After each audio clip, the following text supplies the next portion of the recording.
So in my research efforts, I stumbled one day onto this picture depicting what appeared to be a former house converted into businesses.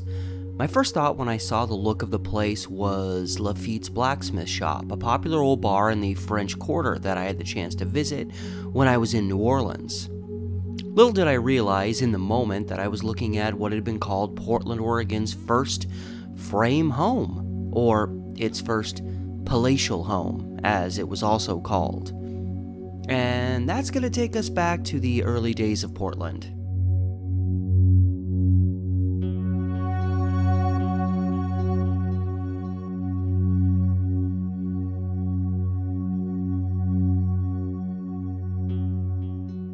While Portland officially became a city in 1845, its roots obviously predate that.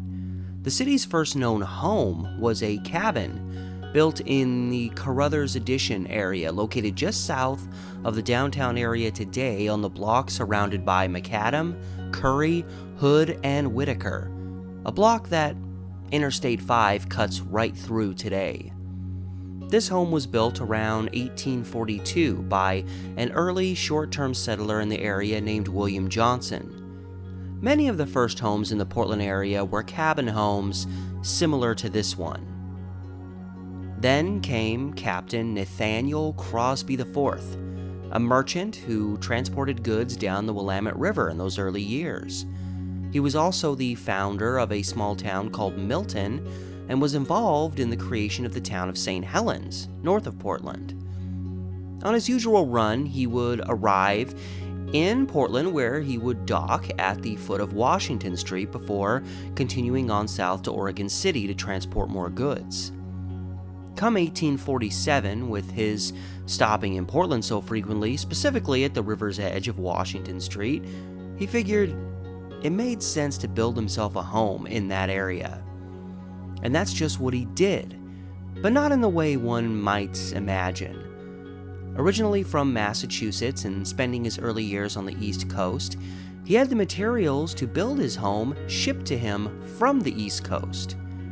This involved shipping the items south, around Cape Horn, aka the southern edge of South America, and all the way back up the Pacific to Oregon. The author of the 1911 book, Portland, Oregon, Its History and Builders, Joseph Gaston, even took a poke at Crosby for this, noting that he had these materials taken on a 20,000-mile ride just to be put together in a part of the world surrounded by some of its best timber. There have even been claims that these materials that were sent included actual portions of the home that had already been put together before being shipped out. As these materials started to arrive, Crosby started his work, putting this home together, which was located at the southwest corner of 1st and Washington Street.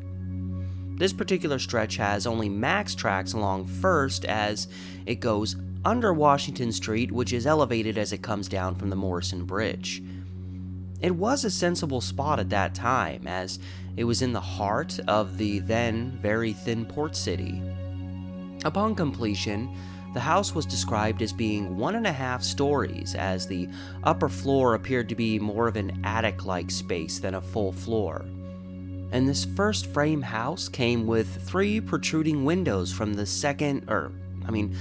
the half floor, complete with plate glass windows and nice framing. That was probably the most eye-catching aspect of the home, which otherwise was a simple home. At least by today's standards, almost 180 years later. It was also reportedly only one of 2 homes in the area that had a plaster interior, as plaster was rather difficult to come by at that time. Come 1850, the census lists Nathaniel and his wife Mary as simply having a dwelling address of 126. Back during this time, the census forms didn't even have a space to write the street one lived on, but based on whichever direction the front of their home faced, we can say they either lived at 126 1st Street or 126 Washington Street.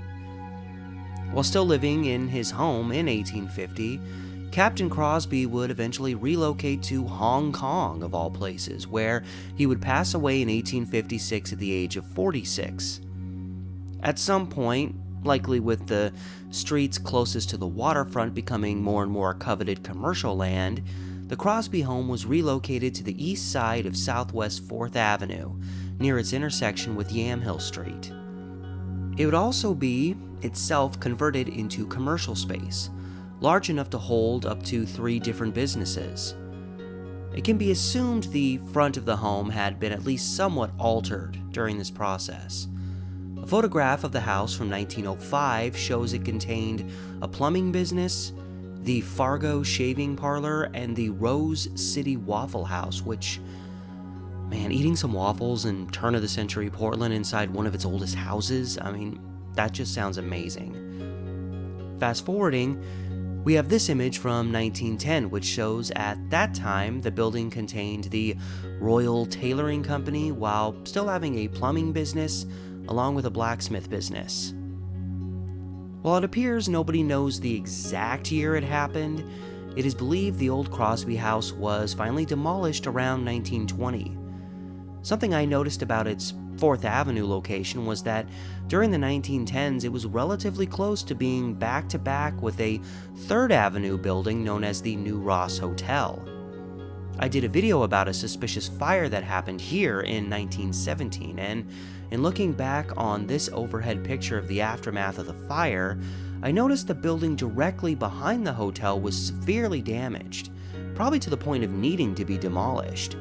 I wondered if this was the old Crosby house and whether the New Ross Hotel fire was what led to its own demolition. However, when I compared the 1917 addresses of the New Ross and the Crosby house with their current addresses, I noticed they didn't quite line up as close as I previously thought.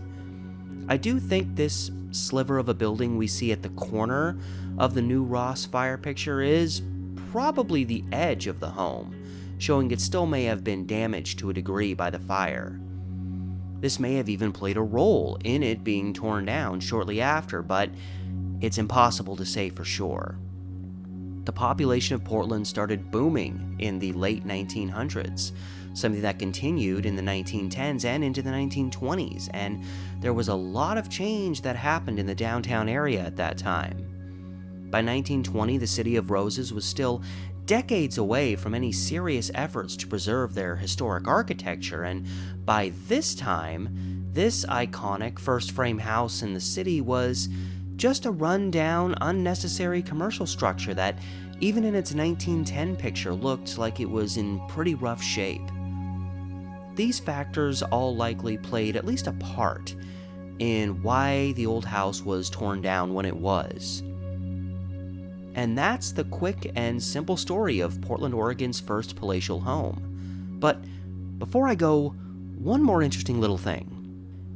Captain Nathaniel Crosby IV and his wife Mary would give birth to a son, Nathaniel Crosby V, in 1835.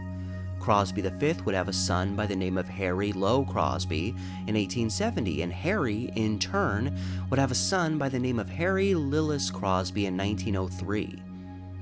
Harry Lillis Crosby was the birth name of a certain someone named Bing Crosby.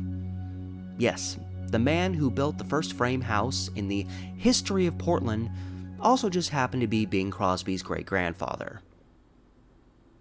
Yep.